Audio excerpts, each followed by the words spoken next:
Si Roque, pinapaharap ang presidente, no? I-prove daw ng presidente natin na siya daw po ay fit na pangunahan ang Pilipinas. Dahil daw ho, mga kababayan, hanggang ngayon, patuloy pa din daw po yung pagsasabi ng mga DDS na gumagamit ng ipinagbabawal na gamot ang ating Pangulo. Wala naman ho silang napatunayan dyan eh. Nakikita nyo ho, mga bossing, yung kanilang yung kanilang mga issue. Paikot-ikot lang po, PIA 12, 13, Bibian Pransam. Paikot-ikot lang ho. Ang nakikita ko dito, naubusan na ho sila nung i-issue sa ating Pangulo. Kaya ngayon, back to start na naman po sila. O sige, buhayin ulit natin yung PIDEA leak. Buhayin ulit natin itong gumagamit ng ipinagbabawal na gamot. Ganyan na lang ho, mga kababayan. At ang makapal ang mukhang nagsasabi ho, mga bossing, si Harry Roque, na ngayon po ay nagtatago. Na ngayon po ay nagtatago sa Kongreso. Pero sa susunod ho, mga kababayan, sa susunod na mga araw, sa susunod na mga linggo, malamang sa alamang po, nagtatago na din po yan sa batas. Bakit to? May kaso Ayaw harapin kasi Di ba? Yung kasong human trafficking doon sa Pogo na sinasabi sangkot siya. Nasabi niya naman, ay hindi po. Pero ilang beses makita yung kanilang pangalan. Unang-una, yung maglalamyerda sila ni AR de la Serna. Magtuturukan ng insulin. Pangalawa, yung mga bank accounts na nasa loob ng Pogo. Pangatlo, yung bahay doon sa Benguet. Yung tinatawag na PH2, sila naman ang incorporator. Sa kanila naman din nakapangalan. Hindi nakapangalan, direkta sa kanila. Nakapangalan doon sa PH2, pero yung PH2, sila din po ang nagmamayari. Mga bossing, nakita nyo yung mga paikot ni Roque? Tapos ngayon, ibinabalik na naman po ni Harry Roque yung sinasabi nila gumagamit ng ipinagbabawal na gamot ang ating Pangulo. Wala naman pong naipakita na ebidensya. Yung mga pasigaw po sila ng pasigaw na drug test, 2 beses na po na nag-drug test ang Pangulo. Ano yung utu-utu na lang sa kanila? Papangatlo pa? Di ba? Gumawa ng pulburon video, halatang halata. Si Roque din ang nagpalabas dyan, mga bossing. Alam nyo kung bakit ganyan si Roque? Kasi ang nakikita niya na lang na pag-asa na malulusutan niya itong mga ikinakaso sa kanya at itong mga ini-issue sa kanya, mapalitan ang Pangulo. Dahil kapag si Inday Sara Duterte ang naging Pangulo, mga bossing, malamang si Kibuloy, lalaya yan. Magiging pabor lahat kay Kibuloy. Malamang yung West Philippine Sea, magiging tuta na naman ng Pilipinas ng mga ng mga Chinese mga kababayan. Tapos itong si Roque, malamang hindi guilty yan. Malamang ihinto lahat ng investigasyon.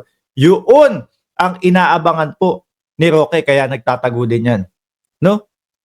Ang lakas ng loob na sabihin na wala akong kasalanan, hindi ako guilty. Pero ayaw naman lumabas, mga boss. Panay naman tago ang pinaggagawa. Di ba? Paulit-ulit lang yung kanilang aligasyon. Gumagamit ng ipinagbabawal na gamot. Ni Katiting, walang mapatunayan Yung PIDEA leak na tawag dito, hiniring ni Bato de la Rosa, ano nangyari doon? Wala namang nangyari mga kababayan. Wala naman nangyari. Meron bang naging resolusyon si Bato de la Rosa doon? At ang sabi ni Tobats, mga bossing, etong pagpapa-impeach kay Vice Presidente ay planado, pinag-isipang mabuti. Natural, talagang pag-iisipang mabuti yan. Hindi naman basta bara-bara na, pa-impeach si VP Sara kahit walang mga ebidensya, kahit kulang-kulang.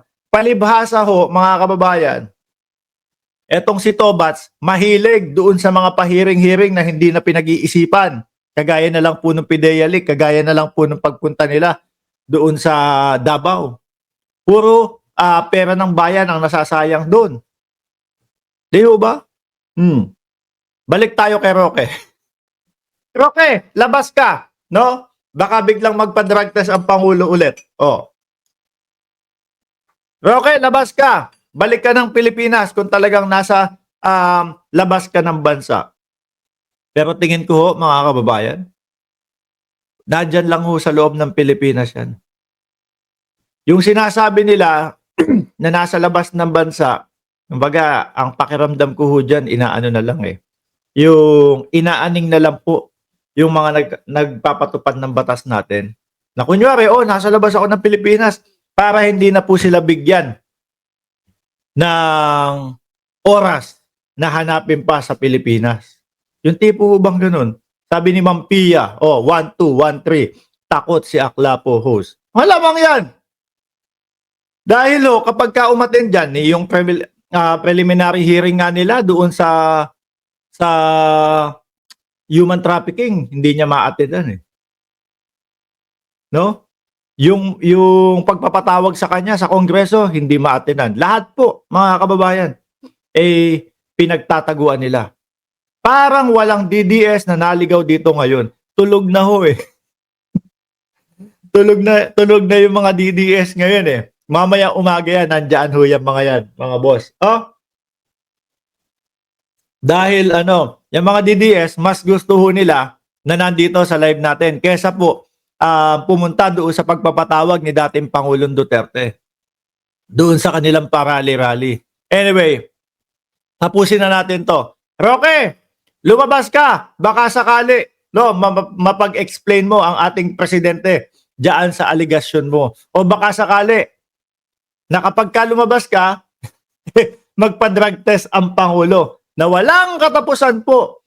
At paulit-ulit na lang po ang mga DDS, magpa-drug test.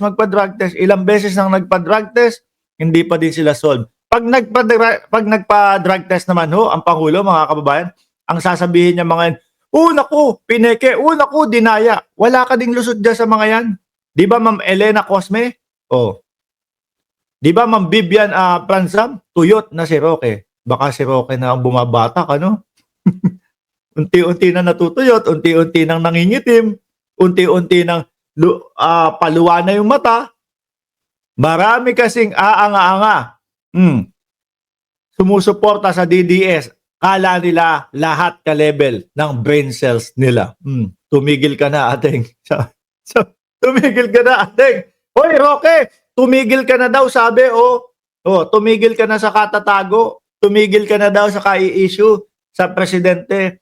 Wala naman daw kasing kwenta. Hindi na daw pinapatulan ng sambayan ng Pilipino. DDS na lang ang mga umaano dyan eh. Ang naniniwala dyan kay Roque. Sila na lang ang nagpapauto, mga bossing.